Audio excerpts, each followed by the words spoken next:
Hello प्यारे बच्चों, आज हम हिंदी व्याकरण की पाठ्य पुस्तक से पाठ 14 अनेक शब्दों के लिए एक शब्द के विषय में अध्ययन करेंगे। बच्चों, हम दूसरों से अपनी बात को कहने के लिए अनेक शब्दों का प्रयोग करते ना। तो कम शब्दों में बात को प्रभावशाली ढंग से कहना भाषा की विशेषता कहलाती है। हिंदी भाषा में अपनी बात संक्षेप में व्यक्त करने वाले ऐसे शब्द पाए जाते हैं जिन्हें पूरे वाक्य या किसी शब्द समूह के स्थान पर प्रयोग किया जाता है। ऐसे शब्द लघु वाक्य कहलाते हैं। या फिर हम दूसरों से अपनी बात को कहने के लिए अनेक शब्दों का प्रयोग करते हैं। कई शब्दों की जगह हम एक शब्द का भी प्रयोग कर सकते हैं, यानी कि कई शब्दों की जगह हम एक शब्द में भी अपनी बात को ख़त्म कर सकते हैं।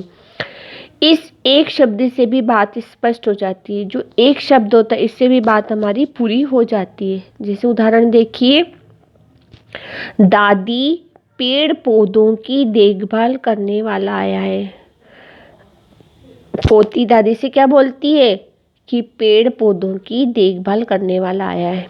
दादी बोलती है, बोलो बेटी माली आया है। क्या बोलती दादी? बोलो बेटी माली आया है।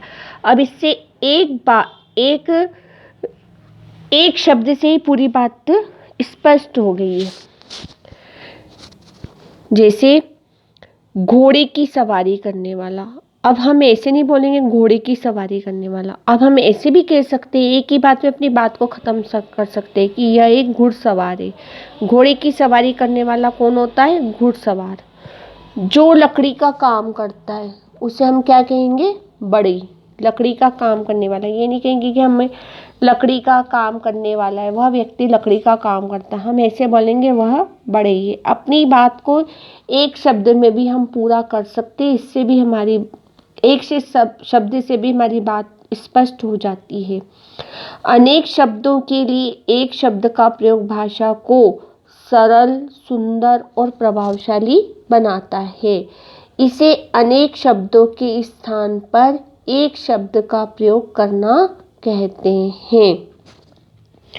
आइए ऐसे ही कुछ शब्दों के बारे में हम जानते हैं। जो चित्र बनाता है, चित्रकार। अब हम जो चित्र बनाता है, अब हम एक शब्द में बोल सकते हैं चित्रकार। जो डरता नहीं है, निडर। जो काम से जी चुराता है, कामचोर। जो सेना में है, सैनिक।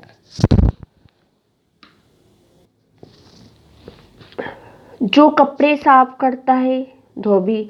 या कपड़े धोने वाले को क्या कहते हैं? धोबी। जिसके माता पिता ना हो, अनाथ। जो डरता हो, डरपोक। जिसमें कंबल हो, दुर्बल। जो पढ़ा लिखा ना हो, अनपढ़। जो मिट्टी के बर्तन बनाए, कुम्हार। जो कपड़े सिलता हो, दर्जी। जो दूसरों की भलाई करता हो, परोपकारी। जो वस्तु विदेश की हो, विदेशी। जो आज्ञा मानता हो, आज्ञाकारी। जहाँ छात्र पढ़ते हैं, विद्यालय। जिसके हृदय में दया न हो, निर्दय। जो साग सब्जी खाता हो, शाकाहारी। ईश्वर में विश्वास रखने वाला, आस्तिक। जो ईश्वर को न मानता हो, नास्तिक। सप्ताह में एक बार होने वाला, साप्ताहिक। जो दूसरों के उपकार का एहसान मानता हो, कृतज्ञ।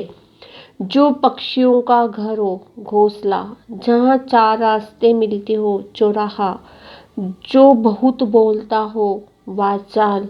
जो देखने योग्य हो, दर्शनीय। बच्चों, अब आप समझ गए होंगे कि अनेक शब्दों के स्थान पर हमने एक शब्द का प्रयोग किया है। यानी कि जो शब्दों का प्रयोग किया है हमने, ऐसा करने से वाक्यों का अर्थ भी नहीं बदला है और उसके स्थान पर हमने एक वाक्य का प्रयोग कर दिया है। इसे अनेक शब्दों के लिए एक शब्द कहते हैं।